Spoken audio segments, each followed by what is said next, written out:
soir, c'est toujours le blocage chez Air France avec pour demain mardi moins d'un vol sur deux assuré. La grève, elle dure maintenant depuis 8 jours, 14h12 minutes 54 secondes. Oui, la direction, elle affronte la plus grosse grève depuis 15 ans.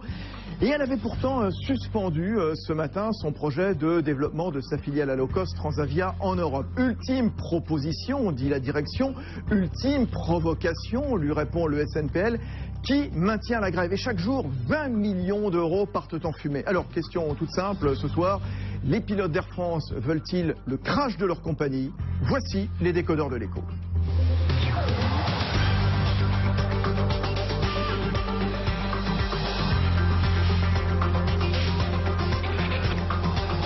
L'écho s'éclaire sur BFM Business. Fabrice Lundi reçoit les décodeurs de l'écho. Ah oui, les décodeurs de l'écho, donc ce soir, évidemment, tout comprendre de cette grève qui s'éternise, qui s'enlise. Demain, 9e jour de conflit. Vous voulez réagir? Vous en avez marre de ce conflit? Allez-y, dites-le nous tout de suite. Le compte Twitter des décodeurs de l'écho.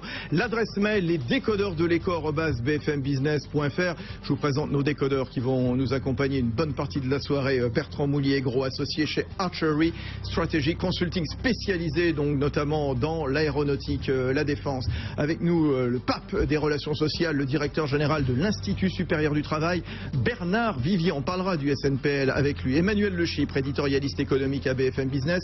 Et puis tout à l'heure à 20h, le PDG d'Air France sera avec nous, Frédéric Gaget. Alors je voudrais qu'on revienne tout d'abord sur cette journée de blocage, d'enlisement donc chez Air France avec la suspension du projet du développement de Transavia en Europe, le niet du SNPL. Récit de ces dernières heures avec Guillaume Paul. Dialogue de sourds le plus total. La direction estime avoir donné des gages aux syndicats, geler le développement de la partie européenne de Transavia, la filiale low cost au cœur du conflit, geler le développement européen tout en accélérant le développement de l'activité française. Que réclament de plus les pilotes? S'interroge le patron d'Air France KLM. Nous développons Transavia France en offrant des opportunités aux pilotes d'Air France, que des opportunités, et que d'ailleurs qu'ils peuvent saisir sur une base volontaire, sans aucun changement de leurs conditions de travail chez Air France, bien sûr, sans aucune baisse d'activité chez Air France, donc à périmètre et à activité inchangée, nous ne comprenons plus les motifs de la grève. Mais pour les syndicats, geler le projet ne résout rien. En fait, pour eux, la direction n'a qu'un but, exit la France et ses contrariétés pour aller développer la low cost ailleurs en Europe. Dans ces conditions, pas la peine d'aller plus loin, estime le président du SNPL, Jean-Louis Barbert. Au vu de ce que nous découvrons à chaque interview d'Alexandre de Juniac, nous demandons désormais le retrait du projet de Transavia Europe. Les conditions ne sont aujourd'hui clairement pas réunies pour qu'un projet de cette nature se mette en place dans la sérénité. Plus aucun horizon n'est fixé pour la fin de la grève, une grève dont le montant a été revu à la hausse. On parle désormais de 15 à 20 millions d'euros perdus par jour. Voilà, on y reviendra tout à l'heure. Il a raison, Guillaume Paul. Ce chiffre donné donc à la fin, on y reviendra avec le PDG d'Air France. Je ne sais pas si vous avez remarqué, si vous nous suivez à la télévision ce soir sur BFM Business, il y avait un micro de la CCTV, la grande chaîne chinoise d'information. Emmanuel Le Chypre, c'est l'image de la France là, qui est en jeu avec cette grève? Alors c'est l'image effectivement, d'abord c'est l'image du pavillon France en général, c'est-à-dire l'image de quasiment toutes les compagnies françaises, parce que vous savez quand vous êtes voyageur dans le monde, quand vous n'allez pas voir la constitution du capital de chaque transporteur aérien, vous voyez français, vous vous dites français, les grèves, pas fiables, etc. Donc c'est le pavillon France. Et puis effectivement, Air France, c'est un peu une image de la France à l'étranger. Et c'est vrai qu'en plus, pour le coup, cette entreprise, dans ses difficultés, dans ses faiblesses, dans ses rigidités, est en plus le symbole de beaucoup de choses qui ne fonctionnent pas dans l'économie française. Vous avez raison de parler du pavillon France. Et on entendra, tiens, on va essayer de le ressortir d'ici 15-20 minutes. Je pense qu'on aura le temps de le faire. Laurent Magnien, le patron d'XLR OS, qui était chez Stéphane Soumier la semaine dernière. Formidable. Ce coup de gueule extraordinaire, on essaiera de vous le passer tout à l'heure d'ici 15-20 minutes. Bon, juste, tiens, Bertrand Moulier-Gros, Bernard Vivier, qu'est-ce qui s'est passé? Pourquoi la direction a annoncé ce matin la suspension du développement de Transavia en Europe? Il y a eu des coups de téléphone, il y a eu des pressions? Moi, je pense qu'elle a simplement fait un calcul qui est qu'à raison de 15 à 20 millions d'euros par jour, compte tenu des efforts qui ont été faits pour ramener les comptes à l'équilibre, c'était simplement trop coûteux pour pouvoir continuer, parce qu'il y a des coûts évidemment directs et immédiats, il y a aussi des coûts d'image et de réputation, comme vous venez de le dire. Ça coûte aussi aux partenaires, hein, Aéroports de Paris, les aéroports de province voient leur activité fortement baisser. Donc je pense que là, l'enjeu était tout simplement trop important et que probablement la priorité est de débloquer la situation pour arrêter l'hémorragie et ne pas mettre en danger tous les efforts qui ont été faits. Je vais rappeler que les bénéfices Air France en 2013, c'est 130 millions d'euros à peu près. Donc vous voyez, à 20 millions d'euros par jour, on a déjà mangé les bénéfices, l'équivalent des bénéfices de 2013 en une semaine de grève. Bernard Vigier, suspension du projet jusque fin décembre, mais ça veut dire quoi? On recommence dans 3 mois avec une nouvelle grève? Qu'est-ce qui se passe? Alors c'est toute la difficulté de ce qui vient d'arriver aujourd'hui, c'est-à-dire la direction et derrière aussi le gouvernement, le ministre des Transports, Alain Vidalis, qui baisse pavillon. Attitude qui tranche beaucoup avec ce que l'on a vécu en juin de cette année au moment du conflit à la SNCF, où le gouvernement, la direction de la SNCF avait adopté une attitude de fermeté. La différence, elle est dans le monde syndical. Au moment du conflit de la SNCF, la Fédération des cheminots CGT et la Confédération étaient favorables à une sortie négociée, à une reprise du travail. Et là, nous nous trouvons avec des organisations syndicales qui échappent aux grandes confédérations. Ce que nous vivons, c'est d'une certaine façon la faiblesse du syndicalisme confédéré et la montée de syndicats catégoriels et, disons-le, parce que ça a une connotation un peu péjorative, de syndicats corporatistes. D'ailleurs, la semaine dernière, la CFE-CGC et la CFDT ont publiquement regretté cette grève. Laurent Berger, le secrétaire général de la CFDT, a même taxé les grévistes de mener une grève indécente. Bon.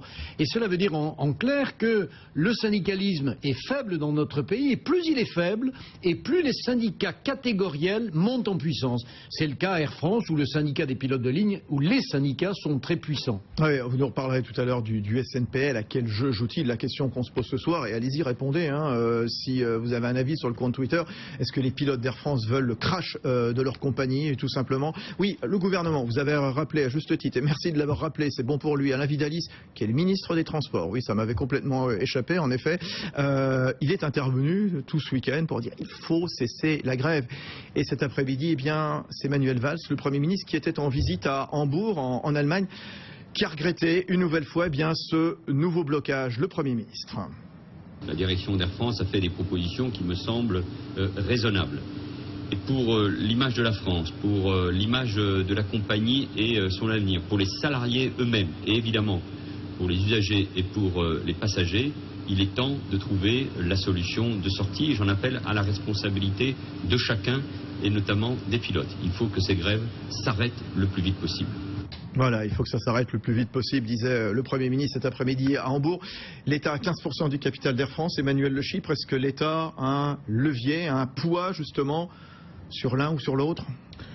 Ils ont une faible part de l'actionnariat, c'est la principale différence avec des conflits qu'on a pu connaître par le passé. Rappelez-vous le conflit de 1993, finalement le gouvernement lâche Bernard Attali, alors patron, mais à l'époque l'État a 75% du capital d'Air France. À l'époque c'était une grève contre une réduction des salaires. Déjà, et des suppressions d'effectifs. Là aujourd'hui on est dans un cas très différent, et puis franchement je crois que le pire qui pourrait se produire pour cette compagnie, c'est que l'État remette à nouveau son nez dans les affaires d'Air France, comme ça a été le cas dans le passé, incite fortement la direction de la compagnie à se coucher, entre guillemets. Et il faut bien se rappeler que une des raisons des difficultés actuelles d'Air France, c'est quand même que la précédente direction a quand même acheté d'une certaine façon la paix sociale pour être tranquille, mais au prix des difficultés que rencontre l'entreprise aujourd'hui. Juste qu'on comprenne bien, c'est le principe des décodeurs de l'écho le soir sur BFM Business, à la télé, à la radio, se poser toutes les bonnes questions. Bertrand Mounier-Gros, il y a ce projet donc de la direction de Transavia, déploiement de Transavia, dont la flotte devrait plus que doubler d'ici 3 ans pour comptabiliser une centaine d'appareils. Transavia qui prévoit en août d'ouvrir 3 nouvelles bases en dehors de la France et des Pays-Bas, justement, qui espèrent comme ça atteindre la rentabilité d'exploitation. On parle de base à Munich, on parle de base aussi à Porto et à Lisbonne. Alors certains y voient de la du dumping social, certains y voient de la délocalisation. Qu'est-ce qu'il faut penser exactement? Expliquez-nous exactement en quoi consiste ce projet d'Air France. Alors, le projet d'Air France, donc, il consiste à créer cette low-cost pan-européenne Transavia, un peu sur le modèle de ce qui a fait le succès d'EasyJet et aussi de ce qu'est en train de faire British Airways, Iberia avec Vueling, de ce qu'est en train de faire Lufthansa avec Germanwings. C'est-à-dire que finalement, le constat qui est fait, c'est que le trafic moyen courrier européen, c'est devenu une commodité avec une clientèle sensible au prix très importante et que donc face à la concurrence de Ryanair, mais surtout d'EasyJet, qui a inventé un modèle hybride où les prix sont bas et pour autant les services aux voyageurs d'affaires sont bons, avec de la flexibilité et de la fréquence, eh bien, la seule réponse était un peu de copier ce modèle. Donc Transavia fait un petit peu comme British Airways, fait un petit peu comme Lufthansa. Transavia est une compagnie au départ mi-charter, mi-low cost, créée par Air France dans les années 2007 à peu près. L'idée c'est de la faire monter en puissance pour répondre à ce que vous dites justement, cette émergence du low cost en Europe. 40% de part de marché les low cost actuellement en Europe. L'idée c'est pas que de faire du low cost sous les couleurs d'Air France, ce que disait Alexandre de Juniac il y a une quinzaine de jours. On n'est pas low cost naître et naïté, on le devient, en l'occurrence avec cette compagnie Transavia. Et l'idée, c'est justement de faire monter en puissance Transavia. Voilà, l'idée c'est de faire monter en puissance Transavia, avec donc l'idée d'avoir des bases, sur chaque base des pilotes basés, des avions basés, et le principe des bases, c'est que si les pilotes sont basés, s'applique alors le droit du travail, les contrats du pays. Donc il peut y avoir des variations dans les conditions d'emploi, les conditions de rémunération, qui nécessitent évidemment des ajustements. Et on le voit, Air France n'est pas la seule compagnie d'ailleurs qui doit gérer cette transition difficile. Avec tout un historique, Lufthansa a aussi eu à faire face à des grèves importantes cette année. En avril, ça lui a coûté 60 millions d'euros. Il y en a eu d'autres dont on a moins parlé en septembre sur le sujet de l'âge de départ à la retraite des pilotes. Et Lufthansa, pour sa part, continue fermement à transférer tous ces vols moyens courriers qui ne sont pas directement en alimentation de ces hubs de Munich et de Francfort vers Germanwings. Ouais. Elle va même encore un cran plus loin, puisqu'elle va pousser le modèle low cost sur le long courrier. Elle annonce ça pour la fin de l'année 2015. Exactement, pour 2015. Oui, ça c'est là. On voit comment les grandes compagnies aériennes, les historiques, finalement, sont obligés de mettre un pied dans le low cost, nécessairement, concurrencés par EasyJet, Ryanair, Vueling et so on.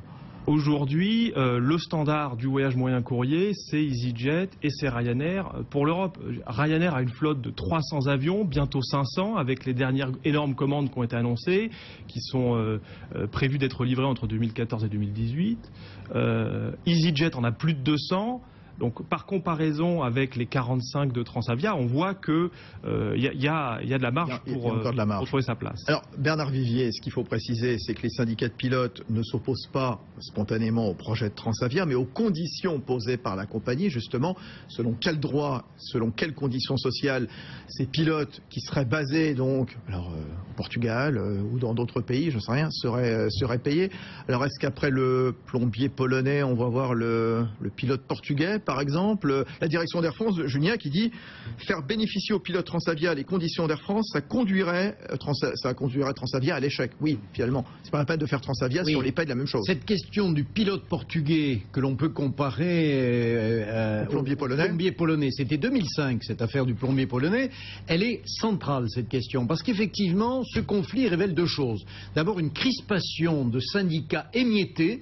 Air France, il y a beaucoup d'organisations syndicales, il n'y en a pas vraiment qui émergent, et ceux qui grandissent un peu, ce sont ceux qui diffusent des mots d'ordre catégoriels, corporatistes. Donc il y a Sud, il y a l'UNSA un petit peu, et il y a beaucoup les pilotes de ligne. Donc là, il y a un repli sur soi, sur des intérêts catégoriels. Ça, c'est pas bon, parce que ces syndicats devraient quand même comprendre, il suffit simplement d'ouvrir l'agenda, que demain, c'est l'automne, et que de faire grève contre ce qui va se passer, ça n'empêche pas les saisons de se dérouler. Dit autrement, on peut rêver de l'été, mais demain c'est l'automne, il faut s'y adapter. Et donc c'est clair, si aujourd'hui déjà 45% du trafic intra-européen est géré par des low cost, il faut que toutes les entreprises s'y adaptent. Et les syndicats d'ailleurs de Air France n'étaient pas opposés à cette réforme.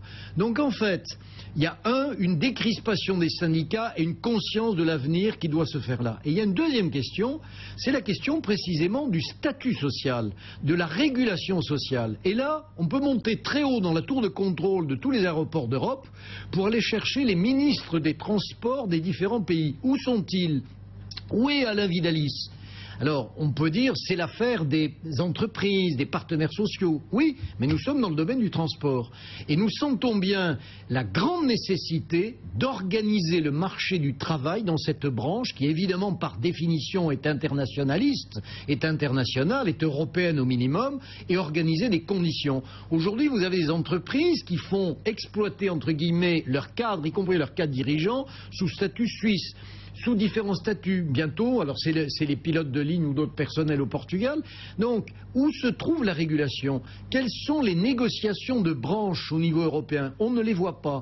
Que font les ministres des différents secteurs concernés? On ne les voit pas. Et d'une certaine façon, eh bien, cette grève révèle l'urgence de construire au niveau européen une politique sociale. Est-ce que vous dites qu'il y a un rapport parlementaire, un rapport sénatorial qui vient de pointer extrêmement récemment que Ryanair et un certain nombre de compagnies low cost passent par des sociétés intérimaires pour payer leurs pilotes, leur personnel navigant commercial à bas prix? C'est comme ça que ça fonctionne? Bien sûr. Et là, il y a ce qu'on appelle du dumping social. Oui, il peut y avoir du dumping social, mais bien sûr. Et l'on voit aujourd'hui nos pays développés s'aligner au plus bas. Alors bien évidemment, la concurrence, elle est mondiale. Mais il y a des secteurs où il est possible de maintenir un certain nombre d'avantages sociaux. Cela étant, évidemment, les pilotes de ligne ne sont pas aujourd'hui les prolétaires des temps modernes. On verra comment ils sont payés. Ni en temps de travail, ni en rémunération. Voilà. Emmanuel Le Chypre. Non, c'est vrai, mais le problème, il est effectivement que on n'a pas demandé aux ouvriers français de salarier sur le coût du travail des salariés chinois. Donc il y a bien un moment où il faut trouver autre chose que cet alignement bête. Et effectivement, vous l'avez dit, il y a ce rapport du Sénat, Ryanair, 32 compagnies écrans, des pilotes qui sont du coup payés à l'heure, sans charge sociale, parce que voilà, donc on voit bien que dans cette surenchère, le combat il est perdu d'avance. Comme il est très compliqué aussi face aux compagnies du Golfe qui sont outrageusement subventionnés par leurs pouvoirs publics nationaux. On vit dans un environnement qui est effectivement pas du tout loyal sur le plan de la concurrence. Alors qu'est-ce qu'on fait? Bernard rêve d'un grand soir européen social où on pourrait... Moi j'ai bien l'impression que je vois pas comment on peut organiser ça, qui sera d'accord et que voilà, mais ce serait évidemment la sortie par le haut. Ce serait évidemment la sortie par le haut. Aujourd'hui, ça me paraît vraiment difficile. Bertrand Moulier-Aigreau, associé chez Archery, si jamais Air France ne réussit pas ce cap du low cost, est-ce qu'il y a un risque de survie, un risque de mort pour la compagnie? La question est ouverte. La compagnie est sur une tendance de perte de part de marché sur le marché du moyen courrier avec son modèle traditionnel. Alors ce qui est intéressant, c'est que British Airways, qui avait fait le même constat que la concurrence, EasyJet étant né au Royaume-Uni, que la concurrence des cost était très compliquée à contrer, avait finalement, il y a, je sais pas, 10-20 ans, plus ou moins renoncé aux lignes intérieures et aux moyens courriers, et s'était vraiment focalisé sur les longs courriers à Heathrow. Donc oui, il y a des modèles qui existent, que le long courrier reste rentable, le hub de Charles de Gaulle reste un outil très attractif, et avec le long courrier, il y a un modèle qui tourne. Et British Airways, qui avait choisi à l'époque de se concentrer sur ce hub, a démontré qu'on pouvait vivre avec ce seul modèle. Maintenant, il n'en reste pas moins que sans solution au problème de la réponse au low cost, le moyen courrier est sur une pente descendante et qu'il n'y a pas forcément de solution évidente et alternative à celle de faire un low cost soi-même. L'idée, c'est pas de transformer non plus toutes les lignes moyen courrier, de les faire passer sous l'enseigne, le pavillon Transavia. Car justement, vous l'avez rappelé, donc il reste le hub. Et par exemple, quelqu'un qui partirait, je ne sais pas, de Milan, par exemple, qui a envie d'aller, par exemple, à Philadelphie, il est obligé de passer, par exemple, par Roissy. Et il utilisera toujours du Air France. Il y a trois outils. Il y a Air France, le vol court et moyen courrier qui alimente le hub, eux, évidemment, comme il s'agit d'assurer des correspondances, d'assurer une offre globale de bout en bout, les low cost ne sont pas vraiment concurrents de ce trafic-là. Donc là, Air France a toute sa place, évidemment. Il y a le trafic affaires sur les lignes à forte flux, comme Paris-Nice, Paris-Toulouse, par exemple, en France, qui sont des lignes encore rentables. Là, ça fonctionne encore, et sous pavillon Air France. Et puis, il y a tout ce qui est trafic loisir point à point, où là, on voit bien que, en dehors du low cost, c'est difficile de trouver des solutions. Air France a réagi trop tard sur son segment loisir, justement sur ce troisième segment, à votre avis. Il se réveille un peu tard? Il se réveille un peu tard, je ne sais pas, parce que British Airways, Lufthansa ont des stratégies similaires à peu près au même moment. Donc il semblerait que ce soit toutes les legacy, toutes les compagnies aériennes legacy en Europe qui aient du retard. Les legacy, c'est-à-dire les historiques. Hein, les historiques, voilà. Les grandes compagnies. Je voudrais qu'on se souvienne aussi d'une compagnie, Emmanuel, je vais vous faire réagir, une grande compagnie américaine qui, dans les années 70, 80, avait rêvé justement de couper un petit peu ses dessertes en innovant sur le low cost à l'époque. Cette compagnie, c'est Panam. Et cette compagnie, elle n'existe plus. Voilà, pour les plus jeunes d'entre nous, on ne sait plus ce que c'est que cette compagnie Panam. Récit Stéphanie Colo, puis on revient tout de suite.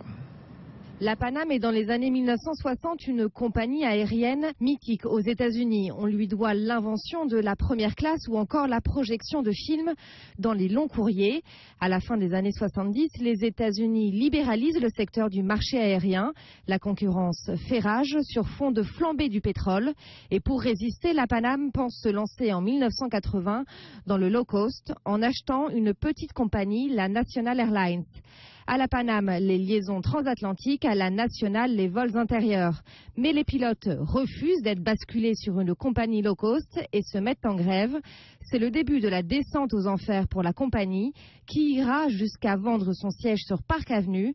La Panam ne se relèvera pas et déposera le bilan en 1991. Voilà, mort de la compagnie 1991 que nous expliquait Stéphanie Colo, Emmanuel Le Chypre. On peut faire le parallèle, on peut se dire attention donc, soit les pilotes d'Air France, soit la direction, attention à ne pas recommencer le scénario de la Panam. Emmanuel et Bernard Vivier. Emmanuel.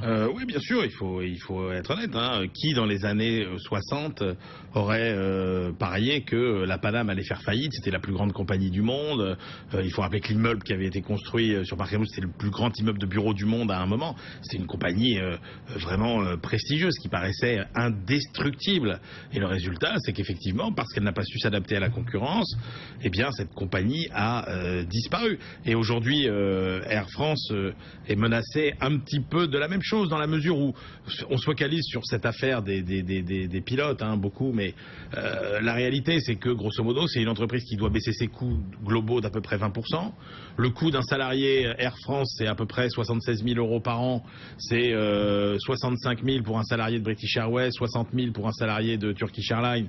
Et en plus, si vous ramenez le nombre de salariés au nombre d'avions, vous en avez plus, grosso modo, par nombre d'avions, enfin par avion, que dans les autres compagnies. Et pourquoi les pilotes sont fondamentaux dans cette affaire? C'est que oui, ok, ils volent moins que les autres, ils gagnent un peu plus que les autres, mais c'est surtout que si eux n'acceptent pas le changement, si eux n'acceptent pas la réforme, comment voulez-vous faire accepter ensuite les efforts au reste du personnel, au reste des salariés?